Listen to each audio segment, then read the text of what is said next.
Thank you all. Please be seated. Welcome. Thank you very much for coming today. Today we take an important action to continue strengthening our nation's economy.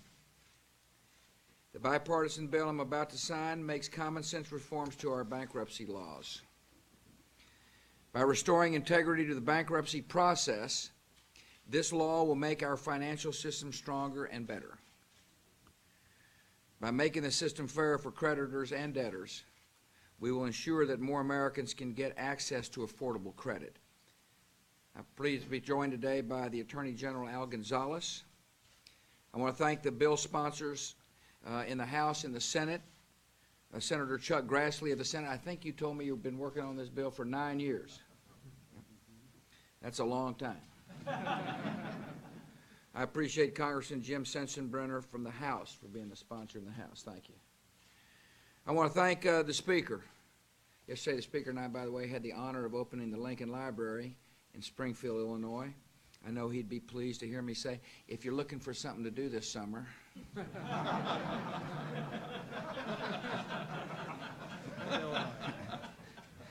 I thank Senator Mitch McConnell, Senator Orrin Hatch, Senator Jeff Sessions, and Senator Tom Carper.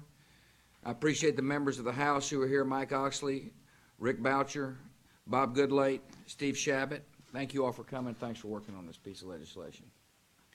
Our bankruptcy laws are an important part of the safety net of America. They give those who cannot pay their debts a fresh start. Yet bankruptcy should always be a last resort in our legal system. Someone does not pay his or her debts, the rest of society ends up paying them. In recent years, too many people have abused the bankruptcy laws. They walked away from debts even when they had the ability to repay them. This has made credit less affordable and less accessible, especially for low-income workers who already face financial obstacles. The bill I signed today helps address this problem. Under the new law, Americans who have the ability to pay will be required to pay back at least a portion of their debts. Those who fall behind their state's median income will not be required to pay back their debts.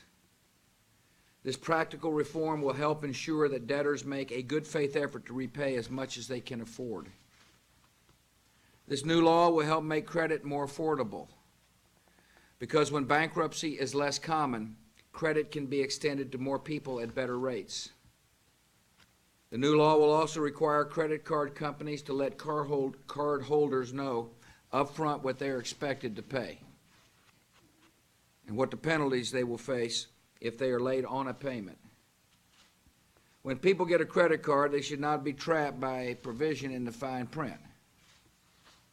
To make the system more fair, the new law will also make it more difficult for serial filers to abuse the most generous bankruptcy protections. Debtors seeking to erase all debts will now have to wait 8 years from their last bankruptcy before they can file again. The law will also allow us to clamp down on bankruptcy mills that make their money by advising abusers on how to game the system.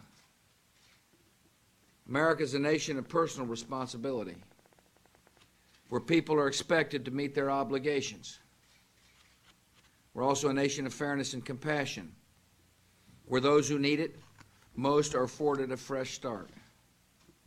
The act of Congress I signed today will protect those who legitimately need help, stop those who try to commit fraud, and bring greater stability and fairness to our financial system. I'm honored to join the members of Congress to sign the Bankruptcy Abuse Prevention and Consumer Protection Act.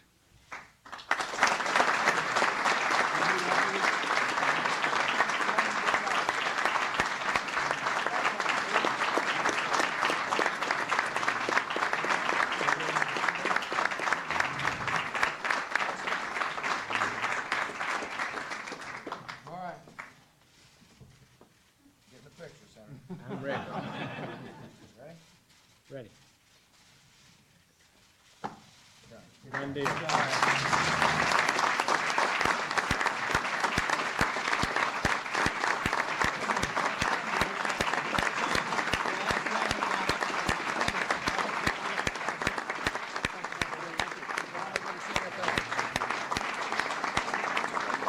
Good. Josh?